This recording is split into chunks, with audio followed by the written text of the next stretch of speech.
உருளும் தீப்பெட்டி. உருளும் தீப்பெட்டி என்பது வீட்டில் உள்ள எளிய பொருட்களை கொண்டு உருவாக்கக்கூடிய ஒரு பாரம்பரிய பொம்மை. தீப்பெட்டியின் அதே அகலத்தில் ஒரு அட்டை துண்டு எடுக்கணும். தீப்பெட்டியை சுற்றி அந்த அட்டைய மடிக்கணும். தீப்பெட்டியை அகற்றிட்டு அதை ஒரு வளைய அல்லது நீள்வட்டமாக இருக்குமாறு டேப்பை ஒட்டணும். இந்த வளையத்துக்குள்ளார தீப்பெட்டி பொருந்தணும். தீப்பெட்டியின் குச்சிகளுடன் ட்ரேவையும் சேர்த்து வெளியே எடுத்துடணும். அது நமக்கு தேவைப்படாது. இப்ப தீப்பெட்டியின் வெளிப்புற உரைய பாதி அளவு அட்டை வளையத்தில் வைக்கணும். பின்னர் 2 கோலி குண்டுகளை உள்ள போடணும். இந்த தீப்பெட்டி உரைய முழுவதும் உள்ளே தள்ளணும். கோலி குண்டுகள் தீப்பெட்டிய ஒரு முனையில் கனமாக்கும். குரங்குகளின் 2 படங்களை வளையத்தின் 2 பக்கமும் ஒட்டணும்.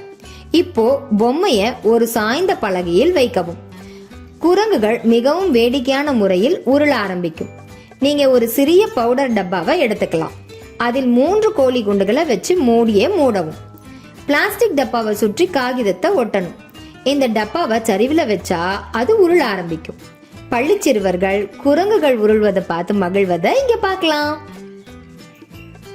சாய்தளத்தின் மீது வைக்கப்பட்டுள்ள ஒரு பொருள் புவியீர்ப்பு விசையால் ஈர்க்கப்படுவதால் அது முடுக்கத்தை பெறுகிறது, அதாவது திசைவேக மாற்றம் ஏற்படுகிறது. பெட்டியினுள் வைக்கப்பட்டுள்ள கோலியானது தொடர்ச்சியாக உருளும் போது மொத்த அமைப்பின் ஈர்ப்பு மையத்தின் நிலை தொடர்ச்சியாக மாறிக்கொண்டே இருப்பதால் பெட்டி தொடர்ந்து உருள்கிறது.